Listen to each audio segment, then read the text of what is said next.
Assalamualaikum warahmatullahi wabarakatuh. Selamat siang ya semuanya teman-teman. Ketemu lagi dengan saya Nofriska Krisanya. Hari ini kita mau ngelanjutin pembahasan terkait dengan designing marketing programs to build brand equity. Nah, kalau yang sebelumnya kita udah ngebahas bagaimana new marketing development saat ini disertai dengan shifting teknologi yang membuat para pemasar ini harus berpikir lebih kreatif, mengkreasikan marketing programnya untuk bisa menarik customer dengan banyaknya kompetitor, substitution produk, kemudian teknologi. Nah, kita harus menciptakan yang namanya keunikan tersendiri untuk bisa menggait yang namanya customer dan building a long-term relationship. Nah, selanjutnya ini kita akan ngebahas tentang poin 2, 3, dan 4, bagaimana pemasar itu mengenhance product experience. Jadi kita akan membahas terkait produk strateginya, bagaimana merasionalisasikan untuk menciptakan value pricing terkait dengan pricing strategi, dan bagaimana pemasar itu membentuk yang namanya opsi-opsi channel distribution, baik direct ataupun indirect. Nah, di topik yang kedua kita ngomongin tentang produk strategi. Jadi pada dasarnya chapter ini memang menceritakan bagaimana marketing mix dikombinasikan sedemikian rupa, diorkestrakan, diharmonisasikan untuk membentuk sebuah marketing programs yang kreatif dan bisa menarik perhatian konsumen, bisa mengkonversikan ketertarikan tersebut menjadi sebuah sales dan membuat relationship jangka panjang dengan konsumen. Nah, ngomongin tentang produk strategi, kita akan berbicara tentang perceived quality. Perceived quality itu apa sih? Perceived quality itu merupakan persepsi konsumen gitu ya. Konsumen itu mempersepsikan terkait dengan kualitas, superiority dari sebuah produk atau jasa. Karena nanti mereka akan membandingkan itu dengan alternatif produk lainnya dan akan menghargai segimana sih value produk ini jika dibandingkan dengan biaya yang dia keluarkan, dengan alternatif penggantinya dan sebagainya. Nah, dalam produk quality gitu ya, biasanya ada beberapa atribut yang digunakan. General dimensinya adalah dari performance dan imagery. Jadi ada di dalam tahap 2 ya. Tahap what your brand all about. Di situ kita ngomongin tentang performance dari produk kita, tentang imagery dari produk kita. Biasanya atributnya terkait dengan ingredients yang primer ataupun fitur-fitur pelengkap. Kemudian kita ngomongin tentang reliability, durability, dan service ability. Terkait desain, style, kemudian selain itu bisa juga terkait kecepatan, akurasi, dan bagaimana perawatan terhadap instalasi dan pengiriman dari produk. Kemudian bisa juga tentang promptness, ketepatan waktu, kesopanan, pelayanan dari CS dan training dari brand kita, terus terkait dengan quality dari pelayanan service dan simbolisme dan kepribadian yang terefleksikan melalui brand. Nah, simbolisme dan personality ini merefleksikan yang namanya imagery tadi. Beberapa mungkin yang di atasnya itu merefleksikan yang namanya performance. Nah, selanjutnya biasanya pemasar itu akan memadukan gitu ya, atau menciptakan perceived quality dengan menambahkan nilai tambah, value added. Jadi untuk menciptakan unique selling point, untuk menciptakan value yang luar biasa, dia akan menambahkan sebuah nilai tambah. Baik itu nilai tambah yang sifatnya fungsional ataupun nilai tambah yang sifatnya emosional. Atau dia dapat menambahkan sebuah extra benefit daripada yang basic produknya. Atau mungkin dia bisa menambahkan sebuah feeling di mana brand X ini lebih menawarkan lebih daripada brand Y. Kadang-kadang kan kita mikir dengan menggunakan brand X, saya terlihat menjadi seorang yang lebih kreatif. Atau ketika menggunakan brand X, kita merasa aman dan sebagainya. Nah, value ini itu bisa bersifat real ataupun imagine gitu ya, kayak feeling itu kan dia sifatnya imagine. Jadi dalam produk strategi ini bahwa perception adalah kunci. Di sini saya tampilkan ada 2 contoh ya, bagaimana si brand ini menciptakan sebuah perception yang sangat positif tentunya, yaitu yang pertama Apple. Apple memasang harga yang cukup premium gitu ya, karena emang yang selain kualitasnya memang bagus, dia sudah membentuk yang namanya identity yang pada akhirnya menjadi image gitu ya, yang dipersepsikan oleh konsumen bahwa ketika saya menggunakan Apple gitu ya, brand Apple, saya akan menjadi orang yang kreatif gitu ya, terlihat lebih kreatif, terlihat lebih canggih dan sebagainya. Dan ketika saya menggunakan Volvo gitu ya, saya tentu pasti akan merasa aman karena Volvo menciptakan identitas itu dan itu sudah terbukti.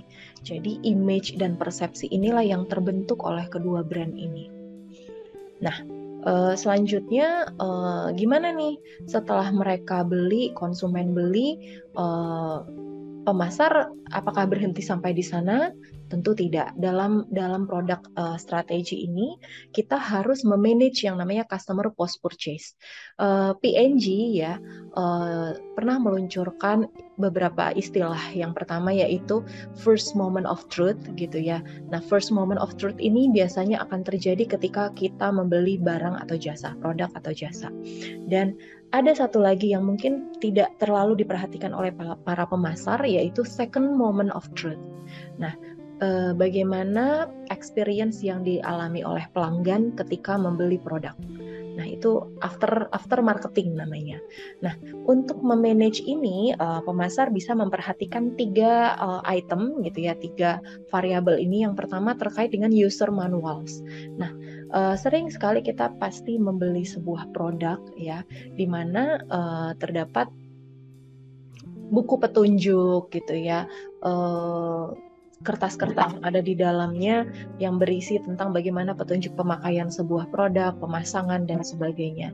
Jadi dalam menciptakan experience yang tadi gitu ya, ketika membeli dan menggunakan, si pemasar harus bisa mengembangkan user manual yang menolong konsumen gitu, tapi harus benar-benar user friendly, se-user friendly mungkin gitu. Saat ini user manual itu tidak hanya berbentuk buku panduan gitu ya yang sebentuk kertas itu, namun sekarang lebih kreatif dengan menggunakan multimedia teknologi untuk bisa mendemonstrasikan user manual yang lebih efektif, yang lebih menarik dari sebuah benefit produk atau jasa. Nah, selanjutnya variabel yang kedua yang perlu diperhatikan pemasar dalam memanage customer post purchase adalah tentang customer service programs. Nah, customer service ini sangat penting karena ini adalah kunci untuk membangun sebuah relationship dengan konsumen gitu ya sepanjang kehidupan mereka. Nah, saat pemasar jangan hanya fokus pada conquest activities. Jadi conquest activities itu terkait dengan bagaimana aktivitas-aktivitas kita menjual barang atau jasa lebih kepada advertising-nya, tapi juga harus mengalokasikan anggaran untuk retention activities. Bagaimana kita mengalokasikan anggaran untuk bisa memaintain hubungan kita dengan pelanggan. Nah, itu salah satunya menggunakan customer service programs. Nah, salah satu contoh menarik nanti ada Beauty Insider Communities BIC Sephora yang akan dijelaskan pada slide selanjutnya, bagaimana si Sephora ini membentuk customer relationship dengan melibatkan customer. Nah, selanjutnya variabel yang ketiga itu yang bisa dilakukan oleh pemasar dalam rangka memanage customer post purchase adalah menggunakan loyalty programs. Ini hampir mirip konsepnya dengan customer relationship management gitu ya, bagaimana kita mengidentifikasi dan memaintain, kemudian meningkatkan gitu kan yield atau pengembalian dari konsumen itu melalui long term relationship ya, kemudian interactivity dan juga nilai tambah atas relationship. Jadi mereka itu tidak hanya udah membeli produk kita, tapi mereka juga memberi masukan dan mereka juga menjadi pelanggan jangka panjang yang akan terus membeli produk dari kita di tengah padatnya kompetitor, di tengah padatnya produk pengganti. Mereka tetap bersedia untuk bersama kita. Nah, inilah yang dikejar oleh pemasar. Selanjutnya ini adalah contoh variabel yang dapat digunakan pemasar untuk memanage customer post purchase. Yang pertama itu ada user manual. Ini saya ambil dari YouTube-nya CorelDRAW ya, software di mana dia sudah membagikan banyak informasi terkait dengan user manual atau how to use CorelDRAW, how to use templates di YouTube. Nah, jadi ini penggunaan multimedia, penggunaan video untuk bisa mendemonstrasikan benefit atau bagaimana cara menggunakan sebuah produk. Dia tampilkan tidak hanya dalam buku ya, atau buku petunjuk atau selebaran-selebaran yang ada dalam produk, tapi dia tampilkan dari video. Ini akan lebih lebih praktikal, lebih menarik dan sangat bermanfaat bagi konsumen. Nah, yang kedua adalah customer service programs. Oleh karena itu kita coba lihat video berikut ini.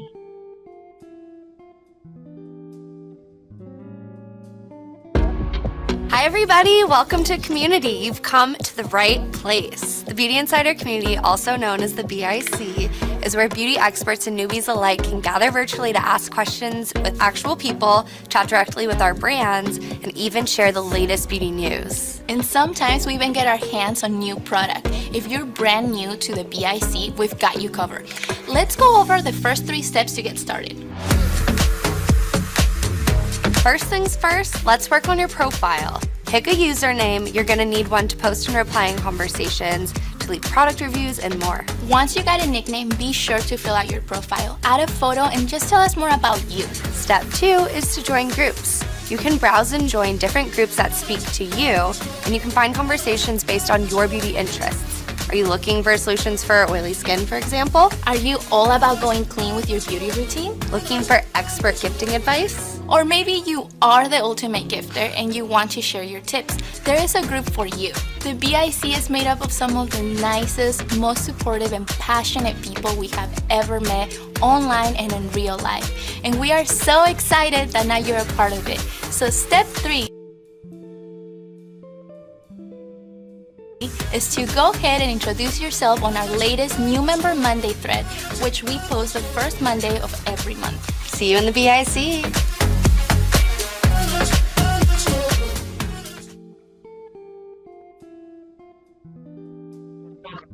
Ya, itu tadi video terkait dengan Beauty Insider Community from Sephora gitu ya. Bagaimana dia memanfaatkan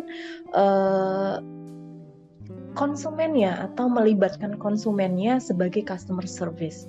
Jadi di dalam community tersebut, selain tujuan community itu adalah untuk building long term relationship, ini juga berperan sebagai customer service. Nah, customer service dimaksud apa? Di sana dia bisa mencari informasi tentang apa yang dia butuhkan, konsumen butuhkan. Misalnya terkait dengan acne prone, skincare apa yang paling baik, atau terkait tips-tips make up dan sebagainya. Nah, di sini konsumen menjadi sangat dilibatkan gitu ya.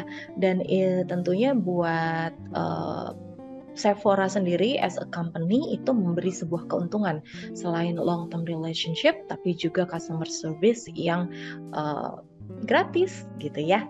Nah, next selanjutnya ada variabel loyalty programs gitu. Nah, program-program ini sangat banyak dilakukan oleh banyak brand gitu. Contohnya saya di sini ambil Starbucks Reward.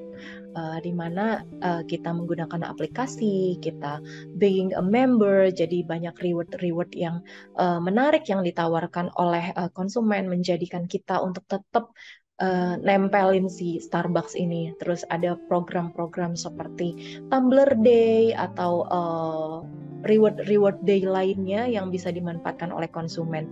Jadi bagaimana si Starbucks ini menarik konsumen agar tidak pindah ke kopi lain. Nah, selanjutnya adalah tentang tadi udah ngomongin produk strategi. Yang selanjutnya ada tentang pricing strategi. Nah, pricing strategi ini memang cukup unik. Bagaimana kita menyeimbangkan gitu ya value based pricing. Ada beberapa pricing strategi yang umum digunakan. Yang pertama itu adalah razor blade pricing model. Jadi ini adalah strategi harga di mana dia itu murah di awal tapi menciptakan ketergantungan untuk refillnya.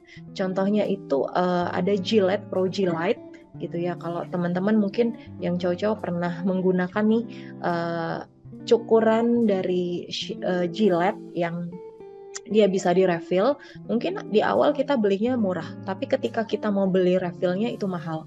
Sama halnya dengan printer tradisional yang masih menggunakan cartridge gitu ya. Printernya mungkin murah ya, tapi ternyata untuk pengisian cartridge dengan daya tahan dan durability-nya itu tidak seimbang, menjadi lebih mahal. Namun ini menciptakan yang namanya ketergantungan. Ini adalah model pricing dari razor blade. Yang kedua itu adalah model pricing freemium. Jadi ini model pricing atau penentuan harga yang dia gratis di awal tapi habis itu berbayar. Biasanya itu diciptakan oleh digunakan oleh para startup, misalnya kayak Spotify gitu kan, YouTube sekarang juga sudah mulai dan sebagainya. Yang selanjutnya di sini adalah pay as you wish pricing. Jadi dari namanya aja udah kelihatan bahwa model penentuan harga ini ya udah bayar semampu kamu gitu. Bagaimana konsumen itu mengkategorisasikan harga dan bagaimana si perusahaan bisa fleksibel dalam menghadapi kategorisasi tersebut. Kalau di buku itu contohnya adalah Panera ya, Panera Care atau Panera Bread, di mana toko ini menawarkan oke, silakan kamu makan, kamu minum, tapi sesuai dengan kemampuan. Jika kamu punya uang yang banyak, silakan kamu makan yang banyak pula. Tapi jika sedikit, sesuaikan porsinya. Atau ketika kamu nggak punya duit, nggak punya uang, kamu silakan makan, tapi ganti biaya tersebut dengan part-time atau kerja di Panera gitu. Dan ada satu lagi model pricing yang sering juga digunakan yaitu EDLP, Everyday Low Pricing. Jadi ini memang pendekatan harga yang digunakan sebagai pelengkap. Jadi biasanya itu harganya terus murah setiap hari gitu ya, seperti namanya harga murah setiap hari. Nah, contohnya itu adalah Walmart ya teman-teman, biasanya dia akan mencantumkan harga yang murah setiap hari, atau kalau di Indonesia di Jakarta kita sering ke Tip Top supermarket. Nah, seperti itu adalah penerapan dari everyday low pricing. Selanjutnya adalah value pricing strategy. Jadi strategi ini menggabungkan gitu ya, merupakan gabungan kombinasi yang tepat antara produk quality, produk cost, dan produk prices yang untuk bisa memenuhi kepuasan, kebutuhan, dan keinginan konsumen dan juga target perusahaan. Jadi menyeimbangkan nih antara quality produk, kemudian biaya untuk menciptakan produk, dan juga harga yang kita terapkan supaya bisa memenuhi kebutuhan keinginan konsumen. Tapi dengan catatan ini juga memberikan profit kepada sebuah perusahaan. Nah, ini adalah yang harus dilakukan oleh pemasar atau company, harus bisa ngeblend ini dengan komposisi yang tepat. Salah satu contoh yang menarik adalah dari Hyundai. Hyundai ini merupakan contoh yang paling efektif ketika mereka membalancing 3 formula ini sehingga menciptakan nilai atau value yang kuat. Ya, ini ada produknya Hyundai Assurance gitu ya. Jadi di sini dia bisa kasih warranty untuk 10 tahun atau 100.000 mile. Nah, dia di sini kan menggabungkan yang namanya design and delivery, cost, dan juga price yang tidak terlalu mahal. Nah, dalam menentukan pricing strategi itu gitu ya, yang paling penting sangat dilakukan adalah mengkombinasikan 3 hal tersebut untuk menciptakan value. Dan value tersebut harus bisa terlihat jelas, dapat dimengerti oleh konsumen, dan bisa dibedakan dengan kompetitor lainnya. Dan yang paling penting adalah ketika kita sudah mengkombinasikan 3 hal tersebut, kita akan mengkomunikasikannya melalui marketing communication. Misalnya kita lebih menekankan kepada quality dibandingkan dengan harga gitu. Nah, salah satu contoh yang bisa diambil nih, misalnya salah satu produk dari P&G, Pantene, yang cukup premium. Mungkin ketika kita beli Pantene dengan produk lokal lainnya gitu atau private label, Pantene mungkin akan sedikit lebih mahal. Tapi dia menciptakan iklan, isn't it worth a penny more to get a little good, lebih baik ya di rambut, lebih baik manfaatnya di rambut kita, di kepala kita. Nah, ini adalah contoh bagaimana kita mengkomunikasikan value dengan menekankan kualitas daripada harga. Nah, dalam penentuan harga biasanya juga ada dilakukan price segmentation. Bagaimana ternyata konsumen itu punya persepsi terhadap harga yang beda-beda, sehingga kita juga harus membedakan itu gitu. Nah, price segmentation ini juga dilakukan untuk mengadjust untuk masing-masing market segment. Biasanya kalau kita lihat contohnya itu kalau di Starbucks untuk basic drinks seperti americano biasanya harganya akan lebih murah. Namun ketika dia sudah merupakan personalized dan merupakan minuman unggulan, dia akan lebih premium. Sama halnya dengan tiket Formula One ya, Singapore Grand Prix. Nah, untuk biasanya untuk tempat-tempat yang favorit itu biasanya harganya akan lebih mahal ya dibanding dengan tempat-tempat yang tidak terlalu diminati oleh konsumen. Nah, ini menciptakan segmentasi pasar. Mungkin orang yang dengan kemampuannya lebih menengah ke bawah, dia akan ambil yang memang sesuai kemampuannya. Nah, ini adalah cara perusahaan untuk bisa menciptakan price segmentation dalam rangka mengakomodir kebutuhan konsumen, keinginan konsumen, serta menyeimbangkannya dengan kemampuan konsumen. Nah, setelah tadi udah ngomongin produk strategi, pricing strategi, dan pada akhirnya kita sampai kepada channel strategi.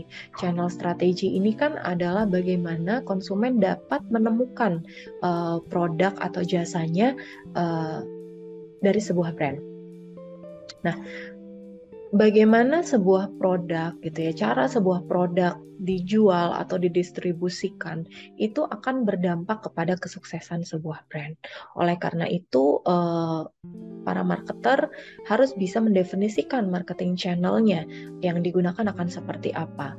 Nah, tapi marketing channel itu tidak sebatas kita gunakan retailer dan sebagainya, tapi ini merupakan bagaimana pihak-pihak yang terlibat dalam sebuah organisasi dalam membuat produk atau jasa itu tersedia untuk segera dikonsumsi oleh konsumen. Akan terkait apa aja sih channel strategi itu? Kita akan ngomongin tentang channel design, indirect channel, direct channel, dan online strategies. Nah, secara umum channel design itu ada 2 gitu ya, yaitu direct channels dan indirect channels. Dari namanya udah kelihatan kalau direct channels itu kita menjual produk atau jasa itu langsung kepada konsumen, bisa melalui email, phone, kemudian elektronik, atau visit langsung di toko. Tapi kalau kita udah ngomongin indirect channel, kita menjual produk atau jasa itu melalui perantara atau pihak ketiga. Bisa melalui agent, broker representatives, wholesaler, atau distributor, atau bisa menjadi melalui retailer ataupun dealer. Tapi ternyata saat ini banyak sekali brand yang memadu-madankan integrated shopping experience dengan memadu-madankan channel ini, direct channel dan indirect channel. Salah satu contohnya adalah Nike. Selain dia punya Nike Town yang benar-benar own store-nya, dia punya website gitu ya untuk penjualan online. Dia juga punya toko-toko di tempat departemen store lain, penjualan di marketplace dan sebagainya. Tujuannya hanya untuk menciptakan pengalaman berbelanja yang integrated channel ya, yang bisa mudah ditemukan oleh konsumen. Nah, biasanya dalam direct channel itu ya pendistribusian langsung itu pertimbangan-pertimbangan yang dilakukan ini adalah salah satu contoh studi kasus pada produk industri.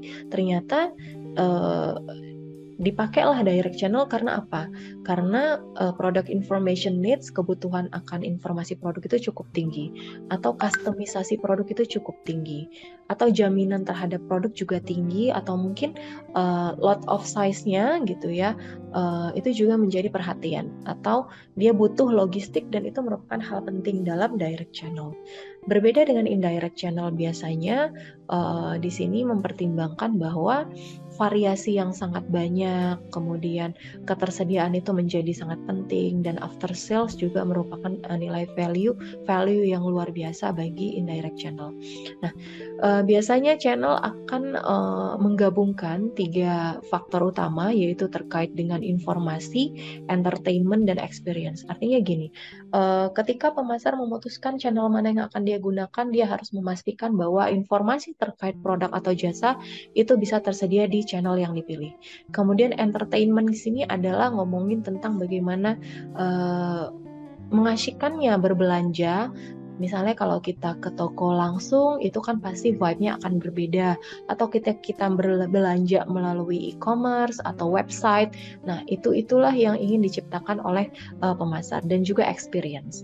Nah, 3 faktor utama ini menjadi faktor pertimbangan yang cukup penting dalam penentuan channel yang akan digunakan oleh brand atau pemasar. Nah, ini adalah Moments of Truth dari Moran et al. Tahun 2014, di mana ada beberapa tahapan ketika sebuah brand itu dibeli. Yang pertama itu biasanya brand akan memunculkan yang namanya stimulus gitu ya, stimulus, dan ini tahapan stimulus ini dia menginformasikan gitu, biasanya melalui sosial media tentang produk yang untuk menciptakan kebutuhan, dan selanjutnya si customer akan mencari informasi tentang kebutuhan tersebut ya, mencari informasi. Nah, ini namanya adalah zero moment of truth. Ketika si konsumen membeli gitu ya, membeli atau datang ke toko, nah itu namanya adalah first moment of truth. Dan ketika dia merasakan bagaimana produk tersebut, itu namanya adalah second moment of truth.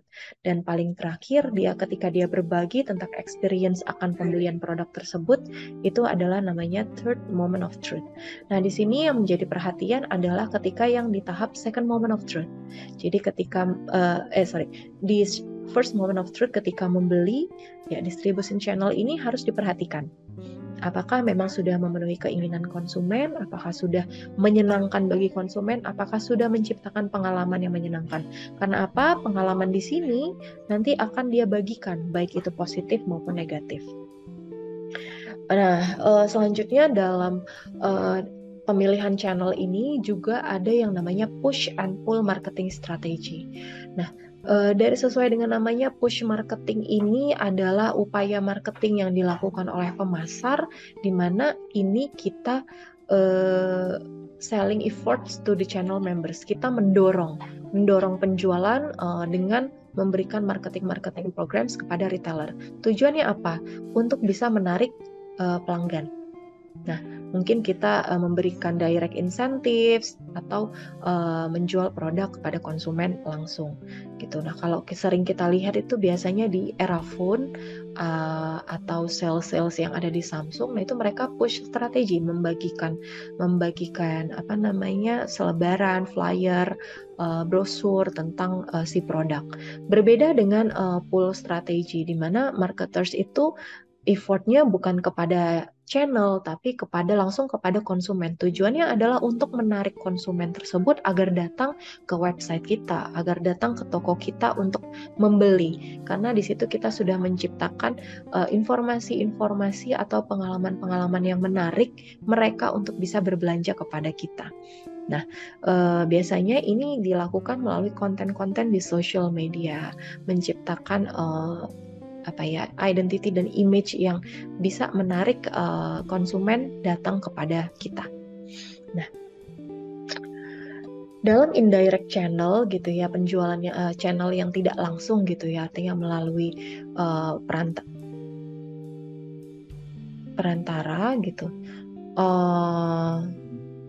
Ini terkait direct channel, kita bisa menggunakan company owned stores gitu. Jadi ini memang retail yang dimiliki langsung oleh si company. Tujuannya adalah untuk menjual dan mengontrol proses penjualan dan untuk nge-build stronger relationship. Atau store within a store. Jadi bagaimana kita membuat toko di dalam toko. Jadi misalnya kan Nike dia punya store di dalam department store atau di dalam sebuah mall. Atau kita bisa menjual langsung gitu dari telepon, email, kemudian atau elektronik media lainnya. Nah, dalam channel strategi ini pada akhirnya kita akan mengintegrasikan bagaimana konsumen berbelanja dan apa yang mereka inginkan. Jadi mungkin kalau kita sering lihat banyak konsumen yang mungkin orderingnya online atau by phone atau by application tapi pengen ngambil langsung. Sering ya kalau misalnya kita pesen di GrabFood itu kan bisa ada yang pick up. Nah, atau mungkin kita order online, kita langsung datang ngambil ke sana.